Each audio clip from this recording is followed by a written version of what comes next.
हाँ जी, आपका स्वागत है हमारी नई वीडियो में। और इस वीडियो में हम लोग नेशनल इनकम को रिवाइज करने वाले हैं। अब ये वीडियो इस सीरीज का सेकंड पार्ट है। इसके फर्स्ट पार्ट में हमने गुड्स के बारे में डिस्कस किया था। वहाँ पे हमने क्या क्या डिस्कस किया था, एक बार उसे क्विकली देख लेते हैं ताकि आपको याद आ जाए। हमने सबसे पहले देखा था कि प्रोडक्शन बाउंड्री क्या चीज़ होती है। इसके बाद हमने डिस्कस किया था गुड्स किसे कहते हैं और गुड्स के दो टाइप्स, फाइनल गुड्स और इंटरमीडिएट गुड्स। हमने सबसे पहले स्टार्ट किया था फाइनल गुड्स के बारे में समझना। वहाँ पे हमने पहले इसकी मीनिंग सीखी थी। इसके बाद हमने देखा कि फाइनल गुड्स के दो यूजर्स होते हैं, कंज्यूमर्स और प्रोड्यूसर्स, और इन्हीं पे डिपेंड करते हैं फाइनल गुड्स के दो टाइप्स, जिसको हम लोग बोलते हैं कंजम्पशन गुड्स और कैपिटल गुड्स। यहाँ पे सबसे पहले हमने देखा था कि कंजम्पशन गुड्स क्या होते हैं और इसके चार टाइप्स कौन कौन से होते हैं: durable, semi durable, non durable या सिंगल यूज, और सर्विसेज। फिर हमने कैपिटल गुड्स की मीनिंग को डिस्कस किया था, कंज्यूमर गुड्स और कैपिटल गुड्स के बीच का डिफरेंस देखा था। इसके बाद हमने इंटरमीडिएट गुड्स की मीनिंग को डिस्कस किया था, और फिर हमने फाइनल गुड्स और इंटरमीडिएट गुड्स के डिफरेंस को भी डिस्कस किया था। इतना सब कुछ करने के बाद हमने इस पूरे कंसेप्ट को समराइज किया था एक छोटी सी ड्राइंग में। ये वो ड्राइंग थी जहाँ पे हमने पूरे के पूरे इस 3 पेज के कंसेप्ट को समराइज किया था। और इसके बाद हमने एक रूल भी डिस्कस किया था। वो रूल ये था जिसकी हेल्प से हम लोग एग्जाम में आने वाले क्वेश्चंस को डील करने वाले हैं, ताकि हमारे एक भी क्वेश्चन इस कंसेप्ट का गलत ना जाए। ठीक है, अगर आपने अब तक वो वीडियो नहीं देखी है तो एक बार को चेकआउट जरूर करना, आपको काफ़ी अच्छा लगेगा। आपके बहुत सारे कंसेप्ट क्लियर हो जाएंगे उस वीडियो से। अब हम स्टार्ट करते हैं अपने इस वीडियो को, और यहाँ पे हम लोग स्टार्ट करते हैं सबसे पहला कंसेप्ट स्टॉक एंड फ्लो से। ठीक है, तो वापस चलते हैं अपने नोटपैड पे और इस कंसेप्ट को डिस्कस करते हैं। ओके, सो देखो, अभी हमें सीखना है कि what is a stock and what is a flow. अब देखना, ये दोनों ही टर्म्स जो है ना इकोनॉमिक्स में यूज किए जाते हैं मेजरमेंट के लिए। स्टॉक कंसेप्ट और फ्लो कंसेप्ट, ये दोनों ही वर्ड्स यूज किए जाते हैं मेजरमेंट के लिए। अगर आप किसी भी चीज की मेजरमेंट करते हो, ठीक है, जैसे कि इस चैप्टर में हम लोग नेशनल इनकम को मेजर करने वाला, राइट। तो आप किसी भी चीज की मेजरमेंट करते हो और वो मेजरमेंट आप किसी स्पेसिफिक पॉइंट ऑफ टाइम पे करते हो, मतलब किसी स्पेसिफिक डेट पे, किसी स्पेसिफिक लेट्स से टाइम पे। जैसे एग्जांपल कि 31 मार्च 2023 को रिलायंस कंपनी के पास कितने रुपए के असेट थे। अब एक स्पेसिफिक पॉइंट ऑफ टाइम पे हमने मेजर किया असेट को। या फिर आज सुबह 11 बजे मेरे बैंक अकाउंट में कितने रुपए हैं। या फिर आज सुबह 9:10 पे हमारी वाटर टैंक में कितना पानी है। तो ये सब हम लोग एक स्पेसिफिक पॉइंट ऑफ टाइम पे क्वांटिटी मेजर कर रहे हैं। तो जब भी आप कभी स्पेसिफिक पॉइंट ऑफ टाइम पे क्वांटिटी को मेजर करते हो तो वो कंसेप्ट क्या कहलाता है? Stock concept. ठीक है, और जब भी आप कभी किसी भी चीज की मेजरमेंट एक स्पेसिफिक पॉइंट की जगह किसी ड्यूरेशन ऑफ टाइम पे करते हो, ड्यूरेशन ऑफ टाइम में मतलब कि पिछले 1 साल में हमने कितना प्रॉफिट कमाया, पिछले 1 साल में हमने सेल कितनी करी, या पिछले 1 साल में पूरे इंडिया में कितने बच्चों ने जन्म लिया, या पिछले 2 महीनों में कितने ओल्ड एज पीपल की डेथ हुई। तो ये सब जो चीजें हैं ये एक ड्यूरेशन ऑफ टाइम में मेजर की जा रही है, तो इसको हम लोग क्या बोलते हैं? Flow concept. ठीक है, अब सवाल ये नहीं है कि स्टॉक कंसेप्ट और फ्लो कंसेप्ट क्या होता है, ये तो बहुत इजी था, हमने समझ लिया। इसका आपको एक एग्जांपल देता हूँ, आपको और अच्छे से क्लियर हो जाएगा। जैसे स्टॉक कंसेप्ट, अगर आप कॉमर्स के बच्चे हो तो आपने अकाउंट में एक चीज बनाई होगी जिसे हम लोग बोलते हैं कक्षा 11वीं में बैलेंस शीट। आपने ये बनाया होगा, ये चैप्टर था आपके पास, राइट। आप याद करो कि बैलेंस शीट हमेशा एक स्पेसिफिक डेट पे बनता है, एज ऑन डेट, और वो डेट जनरली होती है ईयर एंड, 31 मार्च, लेट से 2011 की बात कर रहा हूं मैं। ठीक है, तो ये एक स्पेसिफिक डेट पे बनता है, इसलिए balance sheet is a stock concept. और वहीं पे आप ऑन द अदर हैंड देखोगे तो प्रॉफिट एंड लॉस अकाउंट, अब प्रॉफिट एंड लॉस अकाउंट एक स्पेसिफिक डेट पे नहीं बनता, ये फॉर द पीरियड बनता है, फॉर द पीरियड या for the year ended, let's say 2010-11 की बात कर रहा हूं मैं। तो देखो यहाँ पे क्योंकि ये फॉर द पीरियड बन रहा है इसलिए ये क्या बन जाएगा? फ्लो कंसेप्ट बन जाएगा। ठीक है, तो बेसिकली अब सवाल ये नहीं कि स्टॉक कंसेप्ट या फ्लो कंसेप्ट क्या है, ये तो हमने समझ लिया, बहुत सिंपल था। सवाल एक्चुअली में आपको ये पूछना चाहिए कि हम नेशनल इनकम में चीज पढ़ी क्यों रहे हैं। क्योंकि देखो, हम लोग इस चैप्टर में क्या मेजर करने वाले हैं? क्या हम इस चैप्टर में असेट मेजर करने वाले? नहीं, हम लोग इस चैप्टर में मेजर करने वाले हैं नेशनल इनकम। अब आपको ये पता होना चाहिए कि national income is a stock concept और अ फ्लो कॉन्सेप्ट। सही आंसर क्या है? तो देखो, किसी भी देश की नेशनल इनकम को हम लोग एक ड्यूरेशन ऑफ टाइम में मापते हैं। ठीक है, कि लेट्स से कि इंडिया का लास्ट ईयर नेशनल इनकम कितनी थी, तो it is always a duration of time, इसलिए national income is a flow concept. तो ये पूरा कंसेप्ट स्टॉक एंड फ्लो का आपको सिर्फ ये बताने के लिए था कि जो हम लोग चीज निकालने वाले हैं, जो हम इस चैप्टर में कैलकुलेट करने वाले हैं नेशनल इनकम, वो एक्चुअली में एक फ्लो कंसेप्ट है, ना कि एक स्टॉक कंसेप्ट। ठीक है, आई होप आपको समझ में आया होगा। अब एक बार हम लोग एक बार नोट्स को रीड कर लेते हैं। ठीक है, आ जाओ नोट्स पे। ये देखो क्या लिखा है, stock variables refers to the quantity measured at a particular point of time. वहीं पे flow variables measured over a specified period of time. ये इसके कुछ एग्जांपल्स हैं, आप एक बार देख लेना।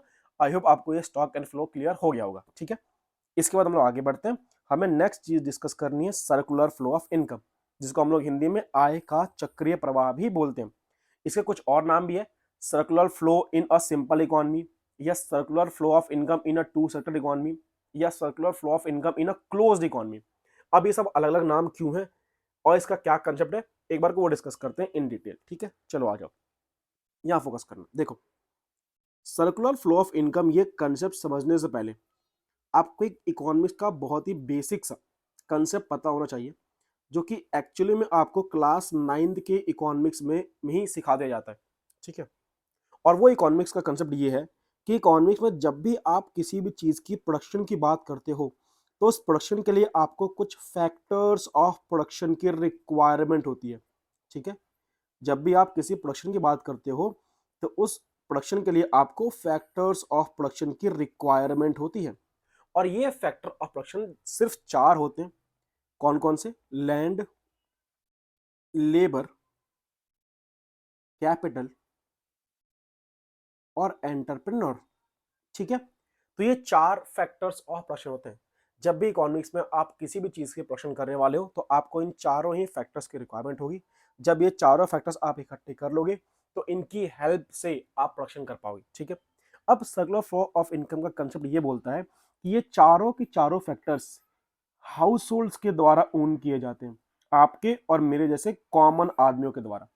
और प्रोडक्शन कौन करता है? प्रोडक्शन करती हैं फर्म्स। अब एक चीज समझना, प्रोडक्शन करना है फर्म्स को, ये चारों फैक्टर्स की रिक्वायरमेंट किसको होगी? फर्म्स को। लेकिन इन फैक्टर्स के ओनर्स कौन है? House holds. तो ऑब्वियस बात है, ये फर्म ये फैक्टर्स कहां से अरेंज करेंगे? हाउस होल्ड से इसको मांगने वाले। और जब हाउस होल्ड फर्म को ये फैक्टर ट्रांसफर करेंगे, तो ऑब्वियसली फ्री में तो नहीं करेंगे, तो फर्म्स इसके बदले हाउस होल्ड को कुछ पैसे भी देते हैं। और इसी सर्कुलर फ्लो को हम क्या बोलते हैं? Circular flow of income. तो एक बार इन डिटेल देख लो कि देखो, सर्कुलर फ्लो ऑफ इनकम में अपने पास दो पार्टी हैं, पहली है फर्म्स, दूसरे होते हैं हाउस होल्ड्स। ठीक है, पहले होते हैं फर्म्स, दूसरे होते हैं हाउस होल्ड्स। अब बेसिकली होता क्या है कि फर्म्स को करनी है गुड्स की प्रोडक्शन, बट प्रोडक्शन के लिए उनको क्या चाहिए? Factors of production. और फैक्टर्स ऑफ प्रोडक्शन किसके पास है? हाउस होल्ड्स के पास। तो हाउस होल्ड्स क्या करते हैं? वो फैक्टर ऑफ प्रोडक्शन सप्लाई कर देते हैं फर्म्स को। हाउस होल्ड्स क्या करते हैं? वो फैक्टर ऑफ प्रोडक्शन सप्लाई कर देते हैं फर्म्स को। ठीक है, और इसके बदले फर्म्स क्या करती हैं? हाउस होल्ड्स को फैक्टर पेमेंट्स सप्लाई कर देती हैं। फैक्टर पेमेंट्स मतलब कि लैंड के बदले रेंट पे कर दिया, लेबर के बदले वेजेस या सैलरी पे कर दी, कैपिटल के बदले इंटरेस्ट पे कर दिया, और एंटरप्रेन्योरशिप के बदले प्रॉफिट पे कर दिया। अब इसके बाद देखो कंडीशन क्या होगी। जैसे ही फर्म्स को फैक्टर ऑफ प्रोडक्शन मिले, फर्म्स ने बहुत सारी गुड्स की प्रोडक्शन कर ली, और जैसे ही फर्म्स ने फैक्टर ऑफ प्रोडक्शन के बदले हाउस होल्ड्स को फैक्टर पेमेंट करी, हाउस होल्ड्स के पास बहुत सारे पैसे इकट्ठे हो गए। ये देखो, बहुत सारे रुपीज इकट्ठे हो गए। अब ये फर्म्स इन गुड्स का करें क्या, और ये हाउस होल्ड्स इन पैसों को क्या करें? तो ये concept circular flow of in two sector economy ये एज्यूम करता है कि हाउस होल्ड्स इन पैसों की सेविंग नहीं करने वाले, ये लोग इस पैसों को खर्च कर जाते हैं। और खर्च करेंगे कहाँ? ये लोग सामान खरीदेंगे। सामान किससे खरीदेंगे? ऑब्वियसली फर्म से खरीदेंगे। तो फर्म्स अब इन हाउस होल्ड्स को ये गुड्स सप्लाई करेंगे, गुड्स एंड सर्विसेज जो प्रोड्यूस हुई हैं। ठीक है, और इसके बदले ये हाउस होल्ड्स क्या करेंगे? इन फर्म्स को पेमेंट सप्लाई करेंगे। और इसी फ्लो को हम लोग क्या बोलते हैं? Circular flow of income. अब आप देखना, हम इसको circular flow of income in two sector economy या सिंपल इकोनॉमी ये सब क्यों बोलते हैं? क्योंकि इस इकोनॉमी में ये अजम्पशन ली जाती है कि सिर्फ दो ही पार्टियां हैं, एक है हाउस होल्ड्स और एक है फर्म्स। ठीक है, इसके अलावा गवर्नमेंट या दूसरे देश जिसको हम लोग अब्रॉड बोलते हैं या फॉरेन बोलते हैं, उन सबका यहाँ पे कोई एग्जिस्टेंस ही नहीं है। सिर्फ दो ही लोग एक इकोनॉमी में एग्जिस्ट करते हैं, एक है फर्म्स और एक है हाउस होल्ड्स। ठीक है, आई होप आपको कंसेप्ट समझ में आ गया होगा। एक बार नोट से रीड कर। तो देखो क्या कहता है ये कहता है it refers to the cycle of generation of income, distribution income and expenditure of income. वही डायग्राम देखो यहाँ बनाया हुआ है, ये रहे हाउस होल्ड्स, ये रहे फर्म्स। देखो हाउस होल्ड्स पहले क्या सप्लाई कर रहे हैं, फैक्टर सर्विसेज या फैक्टर ऑफ प्रोडक्शन, जिसको हम लोग बोलते हैं लैंड, लेबर, कैपिटल या एंटरप्रेन्योरशिप। इसके बदले फर्म्स क्या दे रही हैं इनको, फैक्टर पेमेंट्स दे रही हैं, रेंट, वेजेस, इंटरेस्ट या प्रॉफिट। इसके बाद फर्म्स क्या कर रही हैं, इनको गुड्स एंड सर्विसेज सप्लाई कर रही हैं और बदले में हाउस होल्ड ये पेमेंट कर रहे हैं। इसको हम लोग क्या बोलते हैं, कंजम्पशन एक्सपेंडिचर। करेक्ट। अब एक बार इसी फ्लो को एक बार ध्यान से फोकस करोगे आप, फैक्टर ऑफ प्रोडक्शन जा रहा है और यहां पर गुड्स एंड सर्विसेज जा रही है। अगर मैं सिर्फ इस वाली लाख को देखो ध्यान से एक बार, अगर मैं सिर्फ जस्ट अ मिनट, एक मिनट रुकना, मैं इनको पहले क्लटर को साफ कर दूं फिर कुछ समझाता हूं। ओके, देखो जरा एक मिनट। अगर आप देखो इस पूरे फैक्टर ऑफ प्रोडक्शन में से, अगर मैं सिर्फ इस वाले को ध्यान दूं कि फर्म्स ने फैक्टर ऑफ प्रोडक्शन ट्रांसफर किया और बदले में, सॉरी, हाउस होल्ड्स ने फैक्टर ऑफ प्रोडक्शन ट्रांसफर किया और बदले में फर्म्स ने गुड्स एंड सर्विसेज ट्रांसफर कर दी। तो अगर मैं सिर्फ इन दोनों फ्लो को ध्यान दूं तो इसको हम लोग बोल देते हैं रियल फ्लो। क्यों? क्योंकि यहाँ पे मनी फ्लो नहीं हो रहा, यहाँ पे दोनों साइड से कुछ ना कुछ असेट्स, गुड्स, सर्विसेज या टेंजिबल आइटम्स ट्रांसफर की जा रही हैं, पैसे का कोई लेन देन नहीं है। वहीं पर अगर आप ध्यान से देखोगे तो just change me the colour of marker, अगर आप इस वाले को देखोगे कि फर्म्स ने फैक्टर पेमेंट ट्रांसफर कराए और वही हाउस होल्ड्स ने गुड्स के बदले पेमेंट ट्रांसफर कराए। अगर इन दोनों को मैं ध्यान से देखूं तो यहाँ पे देखो पैसों का फ्लो हो रहा है, तो इसको हम लोग बोल देते हैं मनी फ्लो। ठीक है, तो सर्कुलर फ्लो ऑफ इनकम में दो तरह के फ्लो होते हैं। एक होता है रियल फ्लो, जहां पे एक तरफ से गुड्स एंड सर्विसेज आ रही हैं, दूसरी तरफ से फैक्टर ऑफ प्रोडक्शन आ रहे हैं। दूसरा होता है मनी फ्लो, जहां पे एक तरफ से फैक्टर ऑफ प्रोडक्शन के बदले पेमेंट जा रही है और दूसरी तरफ से गुड्स एंड सर्विस के बदले पेमेंट आ रही है। अब और नोट्स पे एक बार रीड करते, देखो क्या कहता है ये बोलता है real flow. What is real flow? देखो एक तरफ से गुड्स एंड सर्विसेज और वही दूसरी तरफ से फैक्टर ऑफ प्रोडक्शन। क्या बोलता है? It is the flow of factor services from household to firms and corresponding flow of goods and services from firms to the households. फिर आता है money flow. What is money flow?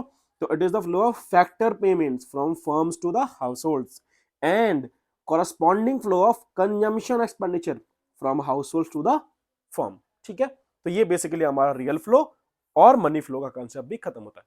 I hope तुम्हें यहाँ तक समझ में आ रहा होगा। अगर समझ में आ रहा है अच्छे से, वीडियो अच्छी लग रही है तो लाइक कर देना यार, और कोई डाउट हो, कोई दिक्कत हो, कमेंट कर देना। ठीक है, मैं तुम्हारे सारे कमेंट्स पढ़ता हूँ और उसका रिप्लाई करता हूँ, तो तुम्हारे कमेंट का रिप्लाई भी जरूर करूंगा, डोंट वरी। ठीक है, चलो अब आगे बढ़ते।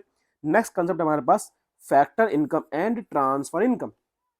वापस चलते अपने नोट्स के ऊपर, पहले डिस्कस करते हैं। देखो अभी मैंने आपको चीज बताई थी कि फैक्टर ऑफ प्रोडक्शन जितने भी होते हैं, फैक्टर ऑफ प्रोडक्शन जितने भी होते हैं, कौन कौन से होते हैं, याद है ना आपको? चार होते हैं। करेक्ट, शाबाश। कौन कौन से?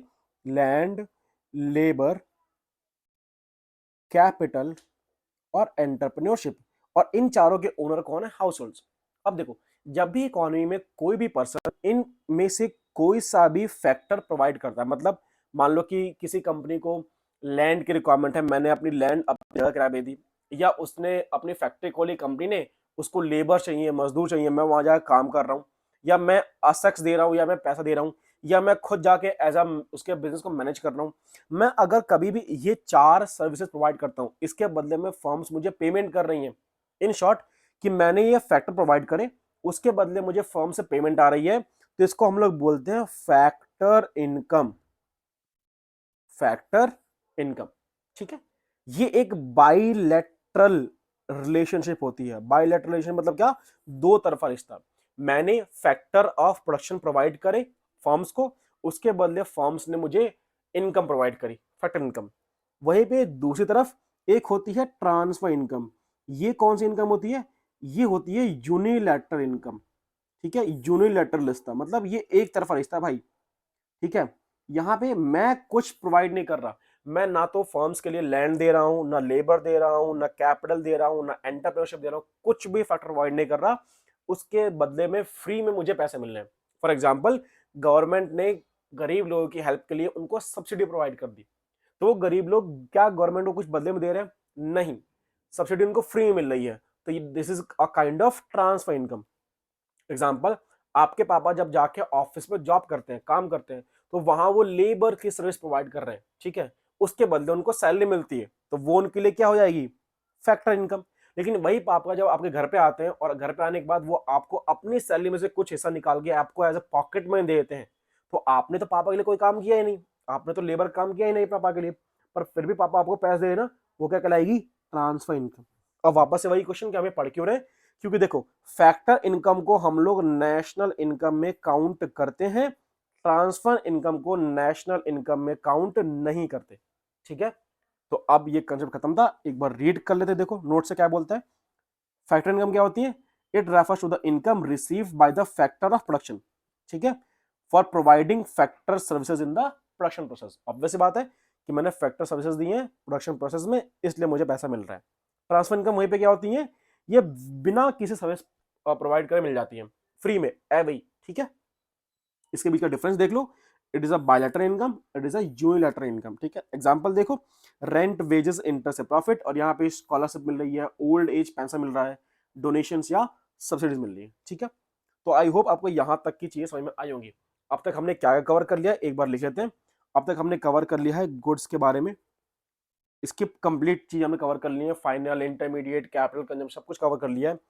फिर हमने कवर कर लिया स्टॉक एंड फ्लो का कंसेप्ट, फिर हमने कवर कर लिया है सर्कुलर फ्लो ऑफ इनकम, और इसमें real flow and money flow दोनों आ जाते हैं, हमने वो भी कवर कर लिया है। फिर हमने जस्ट अभी अभी कवर किया factor income and transfer income, ठीक है। तो आज की इस वीडियो में हम लोग बस यहीं तक रुकेंगे।